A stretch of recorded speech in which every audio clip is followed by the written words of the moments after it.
বাজার থেকে এই সবগুলো জিলিপি কিনে নিয়ে এসেছি। কি ভাবছেন সত্যি কি কিনে নিয়ে এসেছি? আসলে তা না। এত সহজে যে ঘরে বসে এইরকম করে জিলাপি তৈরি করা যায়, আসলে না বানালে বোঝাই যাবে না। আর জিলাপি বানানো যে এতই সহজ, একবার না বানালে বুঝতেই পারবেন না। একবার বানিয়ে খেলে দেখবেন বাজার থেকে আর জিলাপি কিনে খেতে হবে না।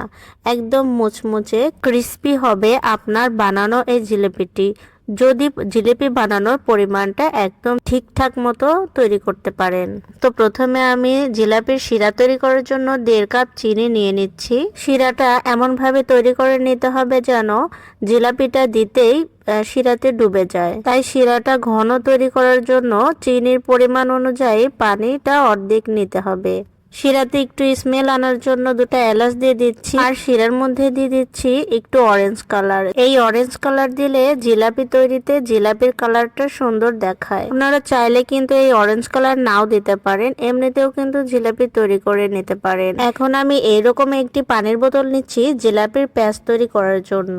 এখন এই বোতলের প্রথম কাজ হলো এই বোতলের মুখার মাঝখানে যে কোনো লোহা বা ভ্রমর বা যে কোনো কিছু দিয়ে প্রথমে এই বোতলের মুখটাকে গোল করে ফুটো করে নিতে হবে। আমি কিন্তু চুলাতেই শিরা বসিয়ে রেখেছিলাম শিরাটাকে একটু ঘন করার জন্য। এখন হাত দিয়ে দেখতে হবে শিরাটা কেমন ঘন হয়েছে। যদি একতারের মতো আঠালোর মতো হয়ে যায় তাহলে বুঝতে হবে শিরাটি ঘন হয়ে গেছে। আবার শিরাটি কিন্তু একদম ঘন করা যাবে না, শিরাটা যাতে ঘন হয়ে জমাট বেঁধে না যায় তার জন্য লেবুর রস দিয়ে দিচ্ছি। লেবুর রস দিলে শিরাটা কিন্তু জমাট বেঁধে যাবে না। এখন আমি জিলাপির গোলা বানানোর জন্য 1 বাটি ময়দা নিয়ে নিচ্ছি। 1 বাটি ময়দা নিলে ইনশাল্লাহ অনেকগুলো জিলাপি কিন্তু হয়ে যাবে। এখন ময়দাগুলোকে একটি ছাকনা দিয়ে ছেঁকে নিচ্ছি। এরপরে দিয়ে দিচ্ছি বেকিং পাউডার, আর দিয়ে দিচ্ছি ঘরে থাকা সয়াবিন তেল। আপনারা তেলের পরিবর্তে কিন্তু ঘিও ব্যবহার করতে পারেন। এবার হাত দিয়ে ভালোভাবে মাখিয়ে নিতে হবে, আর একটু একটু করে পানি মিশিয়ে গোলাটি তৈরি করতে হবে। একবারে পানি দেওয়া যাবে না, বেশি পানি দিলে পাতলা হয়ে গেলে জিলাপি তৈরিতে অসুবিধা হবে। এরপরে দিয়ে দিচ্ছি লবণ। লবণটা অপশনাল, আপনারা চাইলে নাও দিতে পারেন, তবে লবণটা দিলে একটু স্বাদটা বাড়বে। গোলাটা প্রায় বানানো হয়ে গেলে এখন দিয়ে দিচ্ছি ইনো। এই ইনো কিন্তু আপনারা দোকানেও পেয়ে যাবেন, অথবা বাজারে জিলাপি তৈরির পাউডারও কিন্তু পাওয়া যায়। এখন ইনো দিয়ে আমি হাত দিয়ে আবারও ভালোভাবে সবকিছু মিক্সার করে নিব। আর গোলাটা এমনভাবে তৈরি করতে হবে যেন জিলাপি তৈরিতে জিলাপির প্যাচটা যেন ভালো আসে। তবে জিলাপির গোলাটা পারফেক্ট হয়েছে কিনা হাত দিয়ে এরকম করে একটি চামচে দাগ কেটে নিতে হবে যেন গোলাটা চামচ থেকে একদম ক্লিন হয়ে আসে। এখন গরম তেলে গোলাটা একটু ছেড়ে দেখব যে গোলাটা ভেসে আসছে কিনা। যদি আসে তাহলে বুঝবো যে আমার জিলাপির জন্য গোলাটা পারফেক্ট হয়েছে। এখন বোতলের মধ্যে আমি গোলাগুলো ভরে নিচ্ছি জিলাপির প্যাচ তৈরি করার জন্য।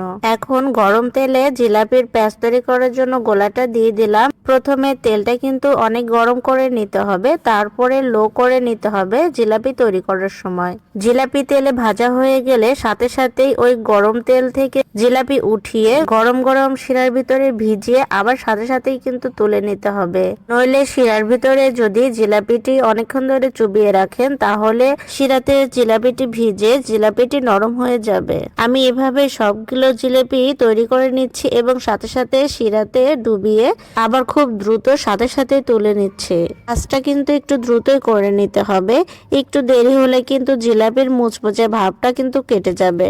আর জিলাপি যদি একটু নরম হয় খেতেও কিন্তু ভালো লাগবে না, আর মনটাও কিন্তু খারাপ হয়ে যাবে। আপনি যদি সঠিকভাবে এরকম করে জিলাপি তৈরি করে নিতে পারেন তাহলে ঘরে যদি মেহমান আসে খুব দ্রুতই কিন্তু এরকম করে জিলাপি তৈরি করে তাদের সামনে পরিবেশন করে দিতে পারেন। আচ্ছা বলুন তো আজকের আমার এই জিলাপি তৈরিটা কেমন হয়েছে? আমার এই ভিডিওটা যারাই একবার দেখবেন তারাই একটা করে অবশ্যই কমেন্ট করে যাবেন। আমি বলবো আপনার ইচ্ছা শক্তি যদি দৃঢ় হয় তাহলে আমার মতো করে আপনিও কিন্তু ঘরে এরকম করে জিলাপি তৈরি করে খেতে পারেন। তবে একটা কথা বলছি, আমার পেজের সব রেসিপি কিন্তু আমি সহজভাবে তৈরি করে সবাইকে দেখানোর চেষ্টা করি যাতে তারাও আমার মতো করে রেসিপি তৈরি করে খেতে পারে। তো আমার রেসিপিগুলো যদি আপনাদের কাছে একটুও ভালো লেগে থাকে তাহলে ফেসবুক পেজে ফলো দিয়ে রাখবেন এবং ইউটিউব চ্যানেলে সাবস্ক্রাইব করে রাখবেন। তো আর বেশি কথা বাড়াবো না, সবাই সুস্থ থাকবেন, ভালো থাকবেন। আবারও নতুন কোনো ভিডিও নিয়ে আপনাদের সামনে হাজির হব। আজকের মতো বিদায় নিচ্ছি। আল্লাহ হাফেজ।